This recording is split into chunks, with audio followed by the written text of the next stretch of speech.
Urusi pamoja na Ukraine wakubaliana kusitisha mapigano katika Bahari Nyeusi. Hii ni Nje ya Box TV update, langu jina ni Christina Mbaruku.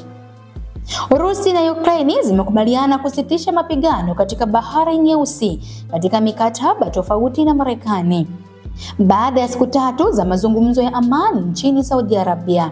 Serikali ya Washington ilisema pande zote zitaendelea kufanya kazi kuelekea amani ya kudumu katika taarifa zilizotangaza. Makubaliano hayo ambayo yatafungua tena njia muhimu ya biashara. Pia wamejitolea kubuni hatua za kutekeleza marufuku iliyokubaliwa hapo awali ya kushambulia miundombinu ya nishati ya kila upande, ikulu ya White House ilisema. Lakini Urusi ilisema usitishaji vita wa majini utaanza kutekelezwa tu baada ya vikwazo kadhaa dhidi ya biashara yake ya chakula na mbolea kuondolewa. Maafisa wa Marekani wamekuwa wakikutana kando ya wapatanishi kutoka Moscow na Kyiv mjini Riyadh kwa lengo la kusuluhisha mapatano kati ya pande hizo mbili. Wajumbe wa Urusi na Ukraine hawajakutana moja kwa moja.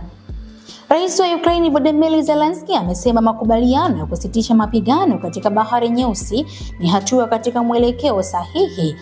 Ni mapema mno kusema kwamba yatakuwa ya ufanisi, lakini hii ilikuwa ni mikutano sahihi, maamuzi sahihi, hatua sahihi, aliwaambia mkutano wa waandishi wa habari huko Kyiv. Hii ilikuwa ni Nje ya Box TV update. Usisahau kusubscribe, like na kushare ili wa kwanza kupata notification.